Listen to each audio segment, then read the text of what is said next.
Excuse me, আমি ভিতু। আমার পা একদম মিটু না মামা।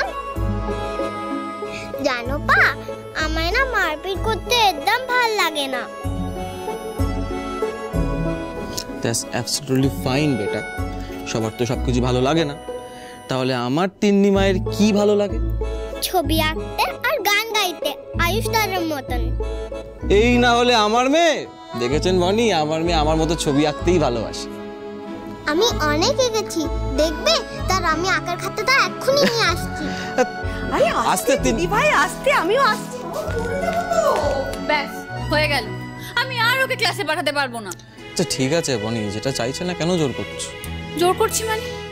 আজকালকার দিনের মেয়েদের সেলফ ডিফেন্স না শিখলে হয়? তুমি তো একদম তোমার মতো ভীতু তৈরি করেছো দুটো মেয়েকে। এরকম করলে পরিস্থিতির সাথে লড়াই কি করে করবে ওরা? আরে ঠিক আছে, আমরা তো সবাই আছি, আর তার থেকে বড় কথা সাহসী মামা আছে। কি করছো তুমি? ছাড়ো, সবাই আছে, মেয়েগুলো রয়েছে। ছাড়বো, কতদিন পর একটু আদর করার সুযোগ পেয়েছি বলুন তো। আমার বউ এখন এতটাই ব্যস্ত সারা দুনিয়ার মানুষের সেবা করতে, তার দুটো মেয়ের যত্ন নিতে, আমার দিকে তখন তাকানোর সময়ই নেই। তুমি এই কথা বলছো? তোমার তো এখন সারাদিন তোমার পিয়ের সঙ্গেই সময় কেটে যায়, তাই না? সেদিনকে যেভাবে জড়িয়ে ধরলে। বুঝেছি, ক্রাইম ব্রাঞ্চ অফিসার বনি সিংহ রায় জেলাস ফিল করছে, তাও আবার এই ভীতু ডিমের জন্য। শুনুন, এই কুণাল সিংহ রায়ের জীবনে শুধু তার বনি ছিল, আর সারা জীবন বনি থাকবে।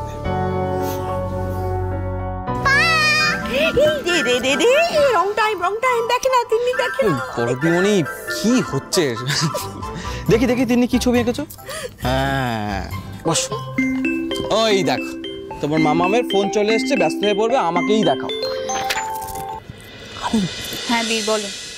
একটা বড় খবর আছে ম্যাডাম, একটা নতুন লিড পেয়েছি। জানা গেছে কেএসআর এডুকেশন অ্যান্ড ইনস্টিটিউশনের থেকে নাকি বেশ কিছু মেয়ে ওই এলাকায় আসা যাওয়া আছে। আমরা ধারণা করছি যে ট্রাফিকাররা কলেজ স্টুডেন্টদের টার্গেট করছে। কি বলছো বীর? আমাদের কলেজে? ইয়েস ম্যাডাম, আজ ওখানে রবীন্দ্র জয়ন্তীর অনুষ্ঠান হচ্ছে। আমার ধারণা যে ওখানে গেলে আরো বড় কোনো লিড পেতে পারি। পা, আজকে আমরা আয়ুষ দাদার পারফরম্যান্স দেখতে কলেজে যাব তো? নিশ্চয়ই যাবো, আমরা সবাই একসাথে যাবো।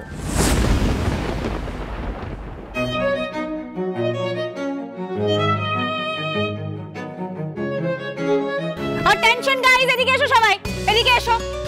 সবার আগে আমার আজকের পারফরম্যান্স লিস্টটা চাই। আজকে বাইরে থেকে অনেক গেস্ট আসছে, তাদের সামনে কোনো ভুল হোক আমি কিন্তু একদম চাই না। সবাইকে বলে দাও আজকে স্টেজ রিহার্সাল কম্পালসরি, মনে থাকবে? যাও কাজে লেগে পড়ে যাও।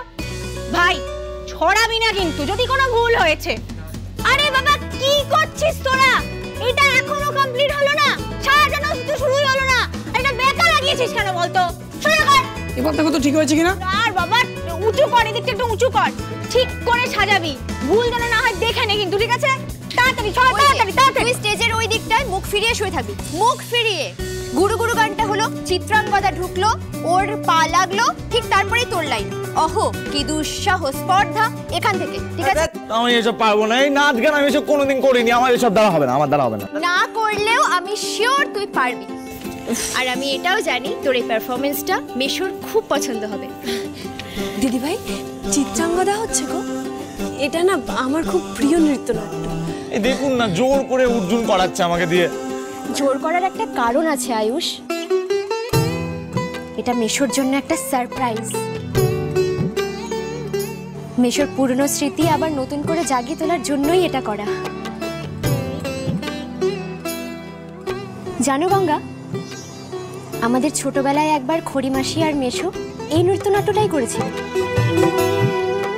কি অপূর্ব লাগছিল সেদিন দুজনকে।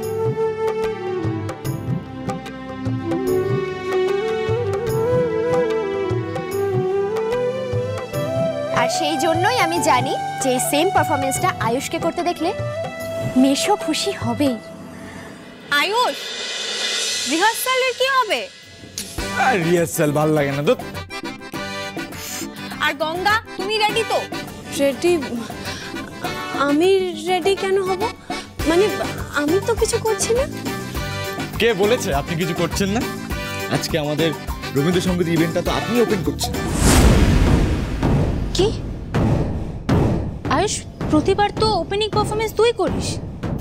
হ্যাঁ সেটা ঠিক আমি করি, কিন্তু এইবার ফেস্টে আমাকে হারিয়ে গঙ্গা নিজেকে প্রমাণ করেছে that she is better than me. তাই আজকে আমি না, ও গাইবে। কিন্তু আয়ুষ্মান বাবু, আমি তো না না না, প্লিজ না করবেন না। দেখুন আমি জানি আপনি পারবেন, আপনি ঠিক পারবেন। আপনার উপর পুরো বিশ্বাস আছে আমার। গঙ্গা একটু এদিকে এসো তো। গঙ্গা, এটা ধরো, এই গানটা তুমি গাইছো, ওকে? দেখো, আর আপনি রিহার্সাল। আমার ভালো লাগছে না, আমার করতে ভালো লাগে না, আমাকে রিহার্সাল করতেই হবে। রিমঝিম, আমার পারফেক্ট পারফরম্যান্স চাই, একদম ধরে বেঁধে রিহার্সাল এখানে করো। তুই স্টেজে এইভাবে শুয়ে আছিস, দাঁড়া কর। এইভাবে না, এইরকম কেন? এই, ভালো করে মুখ ফিরিয়ে শুয়ে আছিস। তুমি ঢুকছো, এই করো আমার সাথে।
কিরে আয়ুষ, তোর দিক থেকে তো গঙ্গা চোখই সরছে না। এ আর নতুন কি, কলেজের সব মেয়েই তোর ওপর ফিদা। কি যে বলিস তোরা। আয়ুষ, তুই আমাদের ফাংশনে ওই মেয়েটাকে ওপেনিং করতে দিলি কেন? কারণ পপসকে খুশি করার জন্য এইটুকুনি করতেই হবে। আর তাছাড়াও এবার ভালো করে বুঝবে যে একটা শো ওপেন করতে গেলে সবার সামনে ঠিক কেমন লাগে। কিন্তু আয়ুষ, তুই তোর বাবার সামনে ভালো সাজার জন্য ওই কলেজের সবার সামনে মেয়েটাকে জিততে দিবি? দেখ, এটাই কিন্তু একমাত্র চান্স ওই মেয়েটাকে সবার সামনে ছোট করার, আর বসের কাছে প্রমাণ করার মেয়েটা কতটা ইউজলেস। সারা জীবন তো তোকে তোর মায়ের মৃত্যুর জন্য অনেক কথাই শুনেছি বস। ওই মেয়েটার জন্য তোকে মার পর্যন্ত খেতে হয়েছে, আর আজকে একমাত্র সুযোগ সুদে আসলে সবটা ওকে ফেরত দেওয়া। কি করে?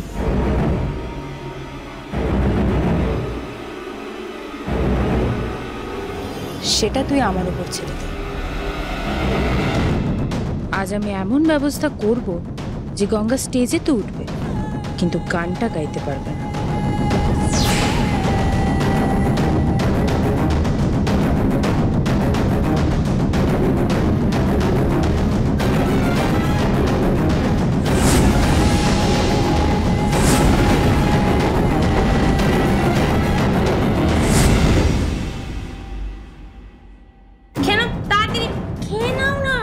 যখন বলছে খেয়ে নিন।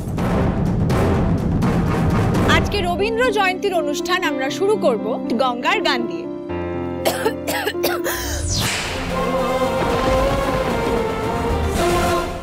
তোকে বলেছিলাম না, গানটাও কিছুতেই গাইতে পারবে না।